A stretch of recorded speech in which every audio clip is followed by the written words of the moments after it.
જે અમુક ખેડૂત છે 20% જેટલા ખેડૂત છે તો એને આટલું જે માંડવીનું વાવેતર કરેલું હતું તો એ વાવેતરની અંદર આ નુકસાન થાય છે. જે સોયાબીન છે, શેરડી છે અને ઝાડવાને બહુ ભારે નુકસાન થયું. કાલ સવારના 24 કલાક વરસાદ પડ્યો, રાતના તો પવન સાથે બહુ જ વરસાદને ગાજવીજ સાથે વરસ્યો છે. નુકસાન બહુ થયું છે.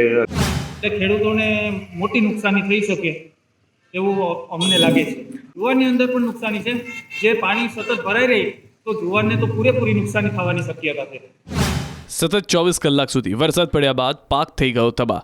ગીર સોમનાથના સૂત્રાપાડા તાલુકામાં ધોધમાર વરસાદ પડતા ખેડૂતોના પાકને નુકસાન પહોંચ્યું. મિની વાવાઝોડા જેવી સ્થિતિના કારણે ખેડૂતોના પાક જમીનદોસ્ત થઈ ગયા.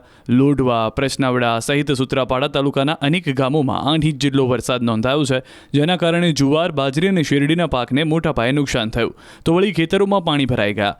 વીજપોલ જમીનદોસ્ત થતા મોટરો બંધ પડી ગઈ. ખેડૂતોના મોઢા સુધી આવેલો કોળિયો છીનવાઈ જતા રડવાનો વારો આવ્યો. સ્થાનિક ખેડૂતો અને ગ્રામજનો હવે સરકાર પાસેથી તાત્કાલિક રાહત અને નુકસાનીની વળતર સહાયની આશા રાખી રહ્યા છે.